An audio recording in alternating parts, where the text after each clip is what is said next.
안녕하십니까. 품질경영 기사 필기시험 대비 강의를 시작하도록 하겠습니다. 자, 이번 시간에는 지난 시간에 모수 모형에서 반복이 일정한 이론 배치법을 지난 시간에 설명을 드렸었죠. 거기에 이어서 이번 시간에는 반복이 일정하지 않고 반복이 수준수에 따라서 반복이 서로 다른 모수 모형에 대한 이론 배치법에 대한 설명을 드리도록 하겠습니다.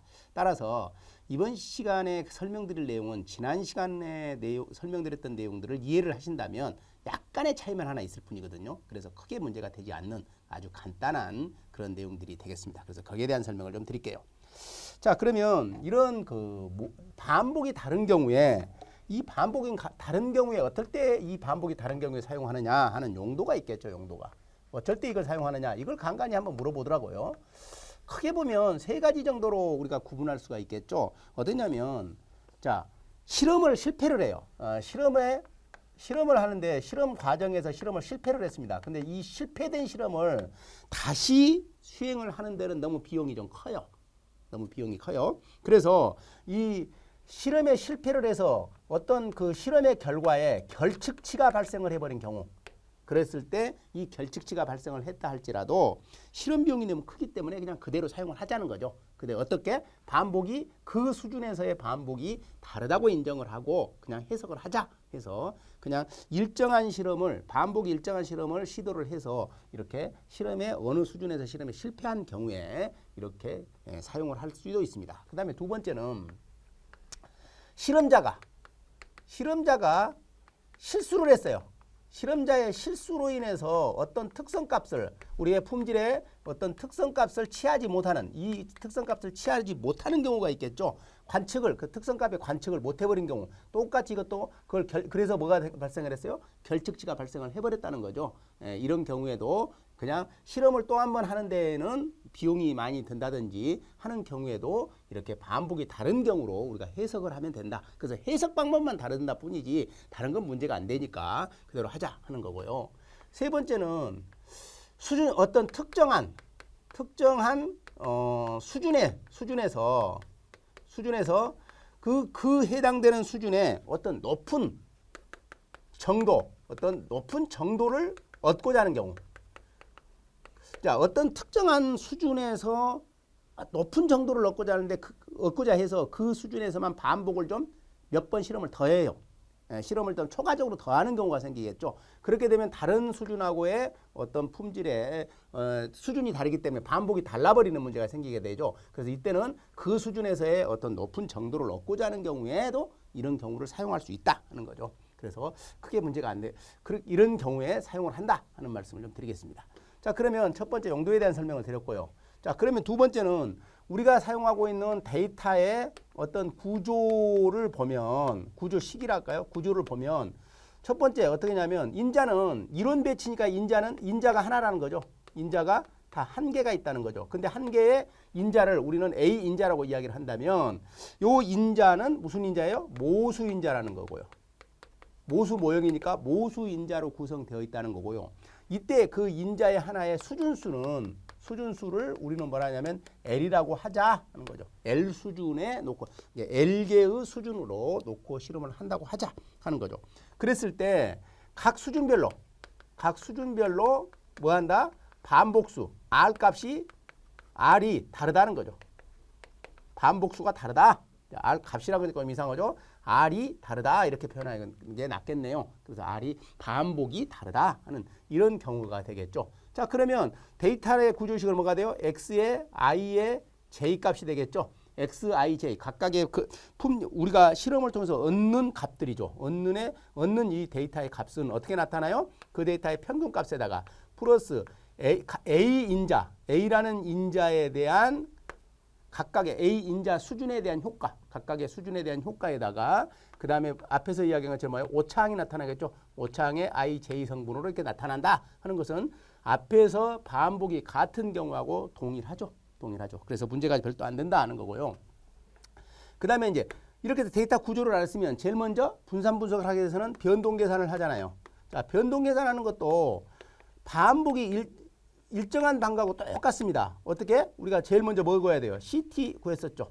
굳이 이거 설명 이제 안 해도 되겠는데 굳이 다시 한번 설명을 한다면 똑같기 때문에 전 시간에 설명드린 내용과 동일하지만 말씀을 드린다고 한다면 어떻게 해요? CT라는 것은 어떻게 해요? 전체의 이 구한 XIJ 전체의 토탈의 제곱을 뭘로? N으로 나누면 된다 하는 거죠. N으로. 근데 얘는 이때는 어떻게 쓸 수 있어요? 요걸 갖다 T의 제곱을 N 여기에 LR이라고 쓸 수 있나요?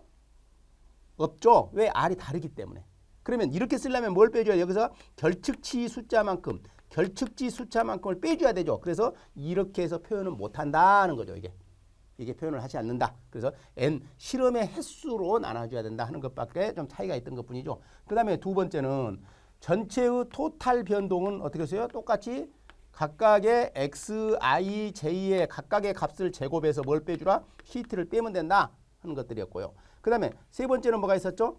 세 번째는 우리 요인의 변동, A의 변동은 합을 해주는데 TI에 대한 합에 대한 제곱을 뭘로? R 값으로 나눴잖아요. 근데 R은 수준별로 다르잖아요. 그래서 이건 RI 값으로 나눠야죠. 각각의 수준에 대한 반복수로 나눠줘야죠. 그래서 이걸 뭘로요? 수정항 CT 값으로 빼주면 되겠고요. 자, 그 다음에 네 번째는 뭐 하면 되죠? 우리가 오창에 대한 변동은 전체의 변동에서 뭘요? 요인의 변동을 빼버리면 되죠. 요인의 변동을 빼면 되겠다 하는 것이 되겠고요. 그 다음에 네 번째, 이제 자유도 계산하면 됐잖아요. 자유도 계산을 하면 되는데 자유도에서 첫 번째 뭐예요? 우리가 A 요인에 대한 자유도는 수준수에서 뭘 빼면 된다? 1을 빼면 된다 하는 거죠. 수준수에서 1을 빼면 된다. 그 다음에 그러면 A 것 뺐으니까 그 다음에 오차항 빼줘야죠. 오차항 거. 오차항에 대한 자유도는 하는 거죠. 오차항의 자유도는 어떻게 하면 돼요? 우리가 오차항의 앞에서 오차항은 L에서 마이너스 L에 원래는 우리 반복이 같은 경우는 L에서 R-1 하면 이게 오차항이 됐었죠. 근데 그렇게 할 수가 없죠. 왜? R이 그때 달라요 하는 거기 때문에. 그래서 얘는 어떻게 하면 돼요? 우리가 N에서 마이너스 L을 해버리면 되죠. N에서 마이너스 L만큼을 해버리면 즉 여기서 1이 빠졌기 때문에 왜 그러냐면 전체 자유도가 N-1이기 때문에 그렇죠. 그래서 N에서 1을 빼면 얘를 빼면 이해가 되니까 그래서 1과 1이 없어지기 때문에 L만 빠지면 된다 하는 거죠. 그래서 이렇게 해서 구할 수 있다 하는 거. 이게 좀 하나 차이가 있는 거죠. 그 다음에 다섯 번째 이걸 가지고 뭐예요?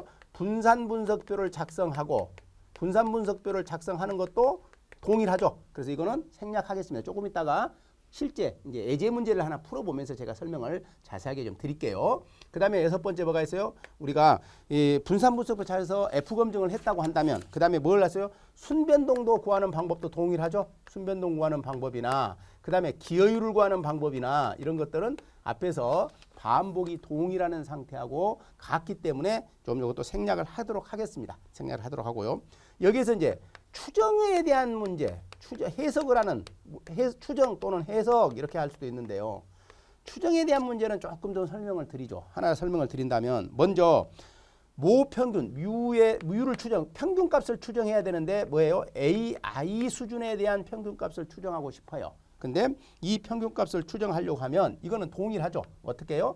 XI에 대한 평균값. 요게 점추정이라 그랬죠. 거기다가 플러스 마이너스 t의 1 마이너스 2분의 알파 그리고 이때의 오차항에 대한 자유도 그렇죠. 오차항의 자유도에다가 그 다음에 뭘 곱해줘요? 오차항에 대한 분산값을 뭘로? 이때 R값으로 나눈다 그랬죠. 근데 R값이 아니라 그때 해당되는 수준, 해당되는 그 I 수준에 의한 반복값. 이것만 차이 있죠. 그래서 I 수준에 의한 반복값으로 나눈다 하는 거 반드시 기억을 해줘야 됩니다. 다른 걸로 그냥 R값으로 나누시면 안 돼요. R이 값이 다르기 때문에 이걸로 나눈다는 거 꼭 좀 기억을 해줘야 되겠죠. 자, 그 다음에 또 하나가 이제 여기서 조금 차이가 있다는 것이 뭐냐면 수준 간의 평균의 차이. 그걸 갖다가 추정하는 방법이 있겠죠. 그럼 평균의 추정을 하려면 XI 수준에서의 평균값하고 그 다음에 XI 다시에 대한 평균값하고의 수준의 차, 이 수준 간의 평균의 차. 그러면 이 평균의 차이에다가 플러스 마이너스 t의 1 마이너스 2분의 알파잖아요. 그리고 이거에 대한 자유도는 얼마? 오차항에 대한 자유도 값을 갖게 되는 거고요. 그러고 나서 여기다 뭐예요? 똑같이 V2로 2를 곱해야 되잖아요. 루트. 근데 V2인데 두 개 수준가니까 2V2가 되겠죠. 두 개의 오차항에 대한 분산에. 그러고 나서 이걸 갖다가 R 값을 대신 넣어줘야죠. R 값을 내니까 이거는 R이 수준이 다르잖아요. R의 수준이 다르니까 이게 어떻게 해요? RI에 대한 수준. 그대로 이걸 나눠서 썼을 뿐입니다. RI분의 1 플러스 뭐예요? RI 다시 분의 1 이렇게 해서 두 개의 수준의 반복수가 다르기 때문에 그렇죠. 다르기 때문에. 그래서 이게 차이가 있다 하는 거. 그래서 반복이 일정한 경우와 반복이 다른 경우에 여기에 차이가 있다 하는 거 꼭 좀 기억을 해 주시면 되겠네요. 그래서 우리가 반복이 일정한 경우하고 반복이 다른 경우에 사용하는 용도는 언제 쓴다? 우리가 그 특정한 수준에서의 어떤 정도 높은 실험을 하고 싶을 때 또는 실험사에 실수가 됐건 또는 실험에 실패를 했던 해서 결측지가 발생한 경우에 이제 해석을 거기에 따른 해석을 하려고 하는데 또 한 번 실험을 더 하기 위해서는 비용이 많이 드는 그런 경우라고 한다면 이렇게 반복이 다른 걸로 해석을 해도 된다 하는 것들이었고요. 나머지는 동일한데 이때 오차항에 대한 자유도를 계산하는 것이 반복이 일정한 경우하고 약간 차이가 있죠. 그다음에 우리가 추정 해석을 할 때 이때 반복수 값이 반복이 다르기 때문에 그대로 사용할 수가 없다는 거 이것만 기억을 해주시면 반복이 일정한 경우와 똑같습니다. 똑같기 때문에 반복이 일정한 경우하고 반복이 다른 경우 그래서 일반적으로 이론 배치법에서 이렇게 시험 문제가 출제가 될 때 반복이 다른 경우가 간간히 자주 출제를 하고 있는 그런 경향들을 보이고 있습니다. 자 그러면 지금까지 설명드렸던 내용을 예제 문제를 가지고 한번 확인을 한번 해보도록 하죠. 확인을.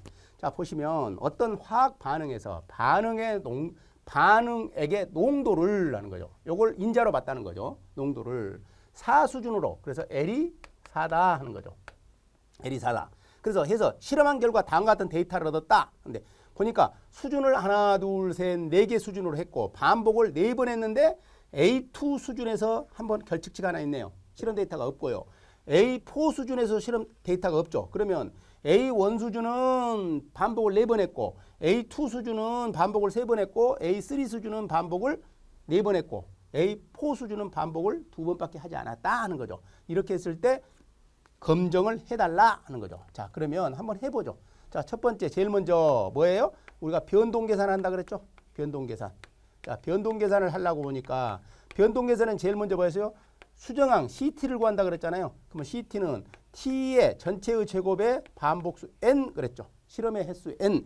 자, 이걸 갖다가 구하려고 보니까 전체 그러면 요 실험의 횟수를 다 구하려고 보니까 뭘 배요? 자, 보니까 A1 수준. 그래서 A1을 요거 84.4, 85, 84.7, 84.9를 다 더하니까 얼마가 돼요? 이게 330 얼마요? 9가 됐네요. 339. 그렇죠? 339가 됐고요. 자, A2 수준 요 3개 다 더하니까 얼마가 됐어요? 255라는 값을 나왔었죠. 자, 그 다음에 A3 수준 요 4개 다 더하니까 얼마요? 338.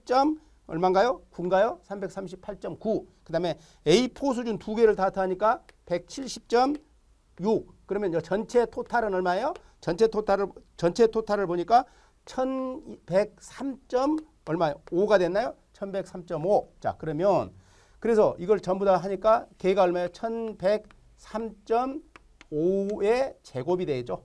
제곱에다가 이게 전체 토탈의 제곱이 되겠죠. 자, 제곱에다가 실험의 횟수. 요거 8번, 4번, 3번, 4번, 2번이니까 총 실험의 횟수는 얼마예요? 13번 했네요. 13번. 자, 이거 계산하면 되죠. 이렇게 계산하니까 얼마예요? 93,670. 얼마요? 17038 이렇게 나오죠. 이렇게. 자, 그 다음에 두 번째 전체의 변동. 전체 변동은 어떻게 해요? 자, 전체 시그마죠. 시그마에 대해 x의 i의 j에 대한 제곱을 뭐래요? ct를 빼라는 거잖아요. 자, 그러면 해보니까 이거 어떻게 하면 돼요? 84.4의 제곱 플러스 그 다음 거 85.0의 제곱 플러스 계속해서 어디까지? 여기까지 가라는 거잖아요. 어디까지? 플러스 85.4의 제곱 플러스 85.2의 제곱이잖아요. 여기까지 전부 다 더해서 마이너스 CT 요가 빼라는 거잖아요. 93,670.17038을 빼자는 거잖아요. 자, 이렇게 해서 구하니까 이 값은 얼마가 나왔어요? 0.1692가 나오죠. 이렇게 해서 자, 전체 변동값을 구했습니다. 자, 전체 변동을 구했고요. 그 다음에 세 번째, 뭘 구하냐면 요인의 변동, A에 대한 변동을 구해야 되잖아요. 자, A에 대한 요인의 변동을 구하니까 시그마 T의 I에 대한 제곱을 뭘로? R 값, RI로 나눠야죠. RI 값으로. 각 R 값으로 나눠야죠. 이때 RI 또는 R이라고 써도 상관없어요. 이거는. 자, 그래서 이걸 뭐예요? CT로 이렇게 빼줘야죠. CT로. 자, CT로 빼주려고 보니까 그러면 이거 빼니까 어떻게 돼요? 자, 한번 계산을 해보면 TI에 대한 제곱. 그러면 수준에 따라 다르잖아요. 그래서 처음에는 첫 번째 A1 수준을 보니까 339에 대한 제곱이죠. 요거에 대한 제곱. 그래서 R 값이 얼마예요? 4번으로 했죠. 4로 나눴고요. 플러스 하는 거죠. 이게 좀 다르죠. 이제 앞에서 반복이 일정한 경우와 반복이 다른 게 이게 계산 방법이 다릅니다. 그 다음에 두 번째는 두 번째 수준이 얼마예요? 전체 TI의 전체 대가 255였죠. 이거에 대한 제곱 플러스 이걸 갖다가 뭘로 나눠요? 반복수가 3이었었잖아요. 이거는. 그 다음에 플러스 그 다음에 338.9의 제곱이죠. 그의 제곱을 반복은 몇 번? 4번. 자, 더하기 그 다음에 얼마요? 170.6에 대한 제곱이죠. 요 제곱 그 다음에 반복은 2번. 요거 전체 더해가지고 마이너스 얼마로 해라? 앞에서 있는 이야기는 93,670.17038을 빼달라는 거잖아요. 이걸로 빼주라. 자, 이렇게 빼니까 그래서 이렇게 구하니까 이게 얼마가 돼요? 요거는 0.55942라는 값을 이렇게 얻을 수 있죠. 자, 그러면 네 번째는 뭔가요? 이제 오차항에 대한 변동을 구하면 되죠. 오차항의 변동은 전체의 변동에서 뭘 빼라? 요인의 변동을 빼버리면 되죠. 그러면 전체의 변동이 1.01692고요. 그 다음에 요인의 변동이 0.55942니까 그러면 이때 오차의 변동은 0.45750이 되죠. 0.45705 이렇게 구했죠. 자, 그 다음에 두 번째 이제 변동 다 구했습니다. 그럼 그 다음에 이제 뭐 구해야 돼요? 자유도 구해야면 되죠. 자유도. 자유도를 구하면 자유도의 첫 번째는 뭐가 돼요? 우리가 A 요인에 대한 자유도. 그러면 A 요인의 자유도는 L에서 마이너스 1을 해주면 되죠. 그럼 L이 뭐예요? 수준수가 4라 그랬죠. 4에서 마이너스 1을 해주니까 A 요인에 대한 자유도는 3이네요. 자, 그 다음에 두 번째 오차항에 대한 자유도. 오차항의 자유도는 어떻게 하면 돼요? 전체 자유도에서 A 요인의 자유도를 빼면 되죠. 이렇게 빼도 되고 하는 거죠. 나중에 계산을 해도 상관이 없다는 이야기죠. 이렇게 빼도 되고 그 다음에 어떻게 하면 돼요? 우리가 전체 n의 숫자, n의 숫자에서 그 다음에 뭘 하면 돼요? n의 숫자에서 l을 빼줘도 되죠. l을 빼줘도 되죠. 자, 그러면 전체 숫자는 얼마예요? 13이 되잖아요. 전체 실험의 수는 13이 됐었죠. 자, 전체 실험의 수는 13이 됐었고요. 그러면 전체 13에서 L이 뭐였어요? 4를 빼주면 된다는 거잖아요. 4를 빼면 뭐가 돼요? 9가 되죠. 이렇게. 9. 그래서 이렇게 계산을 해도 되고 하는 거죠. 자, 그 다음에 세 번째는 전체 자유도죠. 전체 자유도는 실험의 수 n에서 마이너스 1을 하니까 처음에 13에서 마이너스 1을 하니까 12가 됐죠. 자, 그러면 여기 이걸로 계산하면 어때요? 12에서 3을 빼니까 9 똑같죠. 어떻게 계산을 해도 상관이 없다 하는 거죠. 이렇게 해서 자유도를 계산하면 된다. 자, 그러면 자, 그다음에 세 번째는 뭐예요? 분산 분석도 작성하면 되죠. 분산 분석도를 작성해서 그다음에 뭐예요? F 검증을 하면 되죠. F 검증을 하면 되죠. 자, 그러면 한번 해보자는 거죠. 자, 그러면 뭐예요? 요인. 자, 요인은 A가 있고 그다음에 오차항이 있고 그다음에 토탈이 있죠. 자, 토탈 이렇게 해서 자, 그 다음에 sum of square. 그러니까 sum of square 그대로 갖다 집어넣어주면 되죠. A의 sum of square는 변동은 0.55942. 오차항 얼마? 0.45750. 그 다음에 총 변동 1.01692. 그 다음에 자유도. 자, 자유도는 A 요인의 자유도 3. 그 다음에 오차항의 자유도 9. 그 다음에 전체 자유도 12. 이렇게 했었죠. 그 다음에 민스퀘어. 그러면 0.55942를 자유도로 나누면 되죠. 그게 분산이라 그랬죠. 이렇게 나누니까 얼마가 돼요? 0.18647인가요? 이렇게 나오고. 그 다음에 0.45750을 9로 나누면 되죠. 9로 나누면 또 0.18647 05083 이렇게 나오죠. 자, 그러면 F0 값, F 검정 통계량 값은 어떻게 계산하면 된다고요? 0.18647을 0.05083으로 나누면 된다 그랬죠.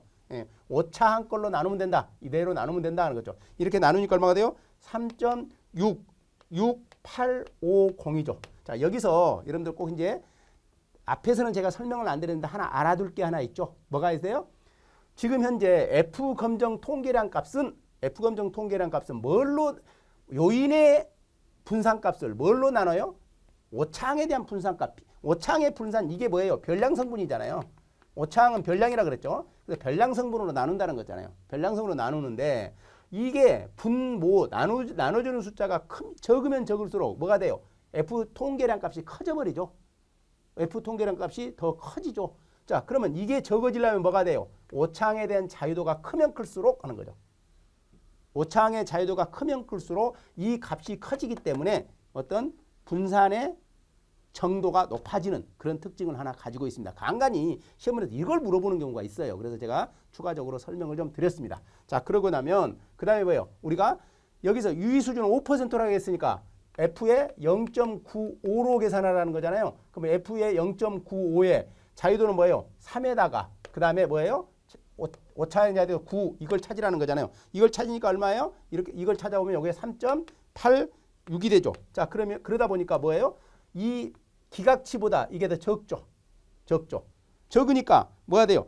자, 이게 더 적어버리니까 A 요인이 하는 거죠. A의 인자가 오차항에 비해서 유의하다 못하다. 유의하지 못하다. 그래서 문제에서 주어진 게 뭐예요? 반응액의 농도는 하는 거죠. 반응의 농도는 그 어떤 실험의 결과, 어떤 우리가 품질의 특성에 영향을 주지 못한다 하는 것이 이 실험의 결과가 되죠. 그래서 특성과 어떤 함량의 차이가 있다고 할 수가 없다. 농도를 높게 하거나 낮게 한다 그래서 우리가 어떤 그 특성과 함량의 어떤 차이를 준다고 할 수가 없다 하는 것이 실험의 결과로 우리가 얻을 수 있는 이런 정보가 되겠죠. 자, 이렇게 해서 우리가 이론 배치법, 자, 앞전 시간에는 이론 배치법의 모수 모형이지만 반복이 일정한 경우, 그리고 이번 시간에는 반복이 다른 경우를 설명을 했습니다. 다른 경우에는 반복이 일정한 경우하고 거의 동일하다. 단지 R값이 다르다는 거 하나만을 꼭 좀 기억을 해 주십사 하는 부탁까지를 드렸습니다. 그러다 보니까 R값이 다르다 보니까 어떻게 해요? 우리가 요인의 변동을 구하는 데 있어서 계산 방법이 약간 달라진다 하는 거 꼭 좀 기억해 주시고 반복해서 학습을 하신다고 한다면 이런 문제들은 얼마든지 해소를 하실 수 있을 거라고 보여집니다. 자, 수고 많이 하셨습니다.